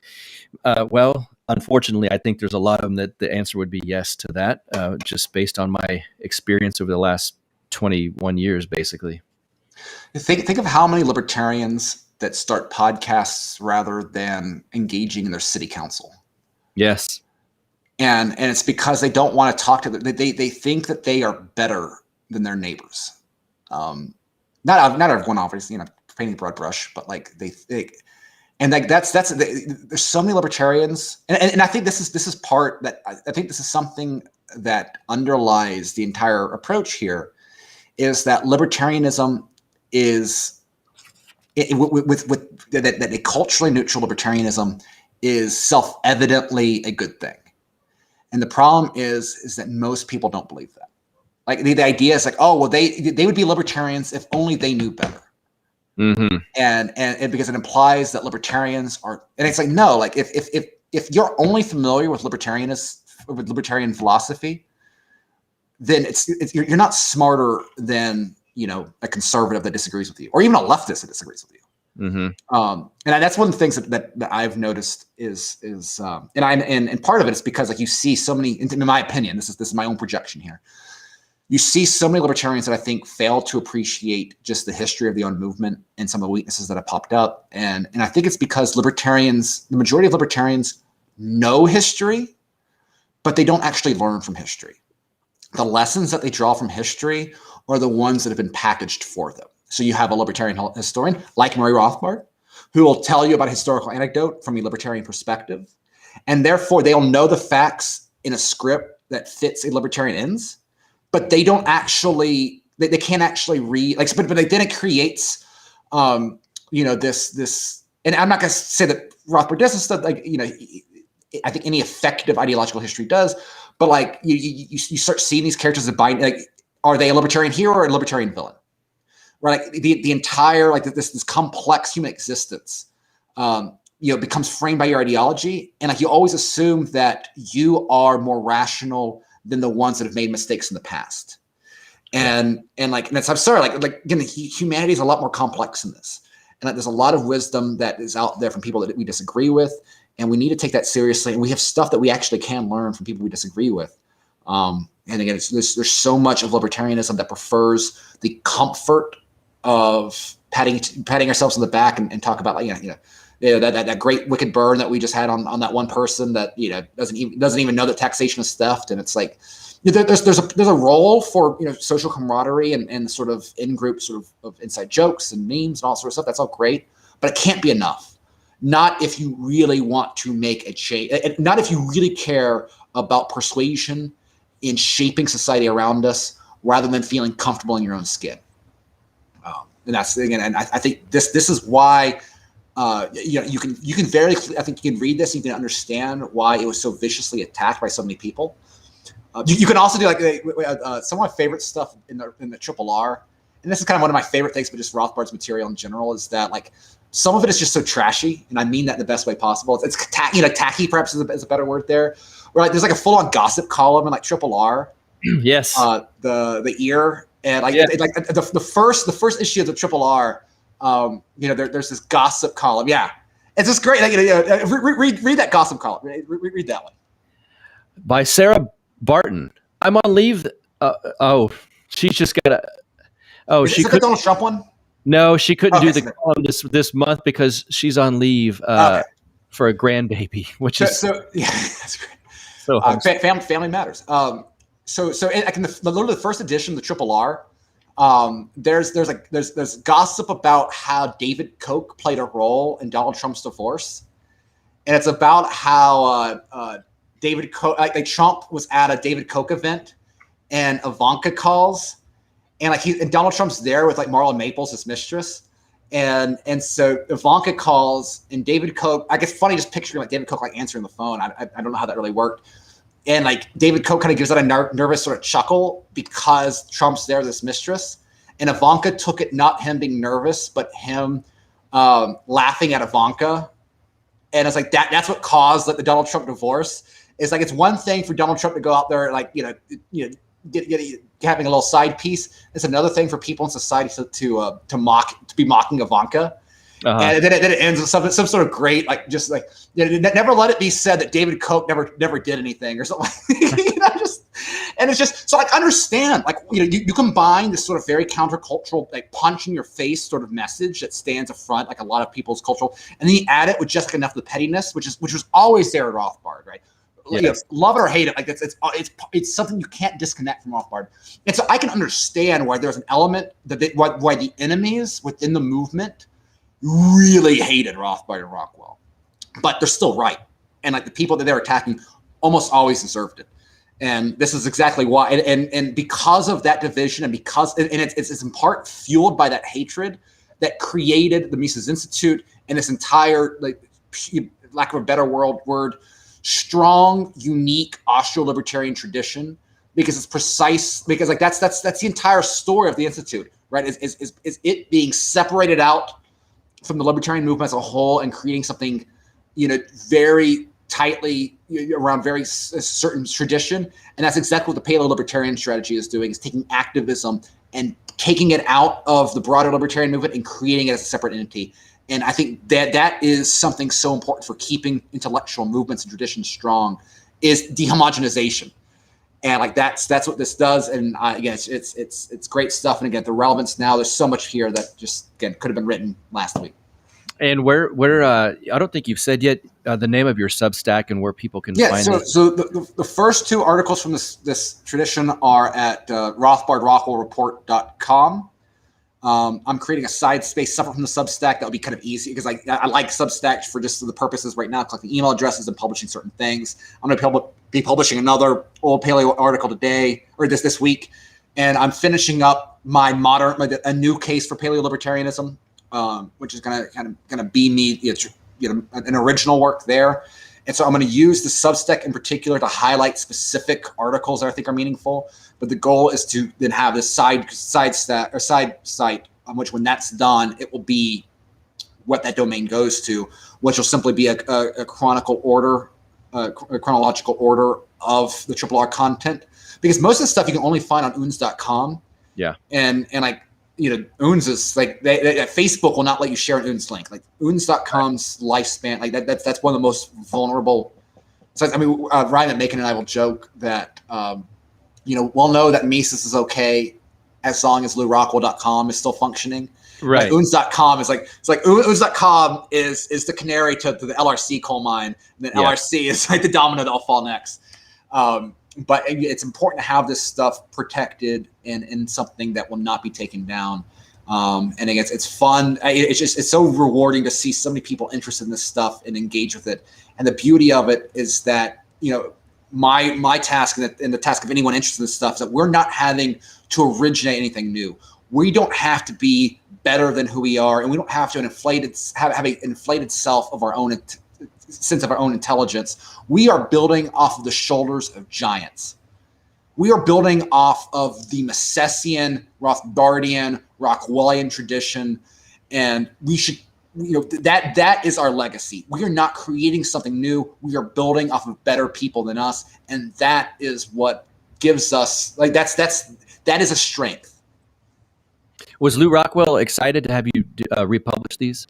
He was very, I think he's appreciative. I think that, it's very interesting with the conversation that you had with him a while back. I think that was the first time he had engaged with this question, with this issue in a while. And I think that I think he recognizes the moment. Yeah. And the thing is that, like, I'm not saying that every period in time, working through the Republican Party, or I'm not a political universalist in either space nor time. Right. If this was February 2002, we had the environment would be different, and it's fine to say that the environment would be different. Yep. But right now, these are the issues, and the beauty of it is that I think the average Republican, because of the difference in technology, like Dave Smith loves to pound the table on, like, the changes in technology give us so much ability. It's like, well, that also is true for the right, because it's the breakdown of manufactured consent through the corporate press. It is the siloing off of content that means the right, the real American right, is consuming actual right-wing material. And when was the last time that really happened? I mean, Rush Limbaugh was a giant, because he was the first major challenge to cathedral orthodoxy. Did he have terrible statements? Sure. I mean, the Iraq War stuff, fine, okay. But if you need allies and assets to be perfectly aligned with you, that's a you problem. That's not a them problem, right? Don't ask people to be better than you are. That you have your own biases, and so you have a little bit of humility. Recognize. Value-free analysis, which is so key to, like, the Austro-libertarian sort of social analysis, right? Like, recognize the value is in the consumer. It is not innate in the good. And what Trump has done, we get one of Rush Limbaugh's final shows was him reading Rothbard quotes because he picked up one of my most radical articles on Mises Wire this past year and said, "This is what I felt watching Biden's inauguration." Like, if that's not the biggest defense of this, like anyone that sees that and dismisses it, like that's as big as being on Dave Smith, being on Joe Rogan. Yeah. And it's because like the conservatives, the average Republican, the boomer Republican is more radicalized than the majority of your LP caucus people, of your Libertarian Party convention people. And that is the opportunity. Yes. And all we have something to offer them, particularly this in economic environment. When inflation becomes the number one issue, guess what? We have something to say. They don't. 95% of all right-wing political talking points about the economy go out the window as soon as we have an inflationary environment. And we have to fill the void, because if not us, who? Yep. Tho Bishop, well put. That was this has been our first live stream reading the Rothbard Rockwell report. There will be many more of these. As I did with this one, I'll make an announcement on social media and whatnot. And this has been so much fun. I look forward to doing it again. Yeah, thank you for having me and borrowing from standing on the shoulders of your podcast and your audience. And again, the work that you've been doing. I don't recommend a lot of libertarian podcasts to people, but the first one that comes to that I always recommend is like, look, you got to listen to Counterflow. You got to listen to Buck Johnson. And I look forward to when we finally get you down here to the Redneck Riviera. Yes, that will be happening. Thanks, man. Thank you. Thank you guys for joining us, and thanks for the comments. We will be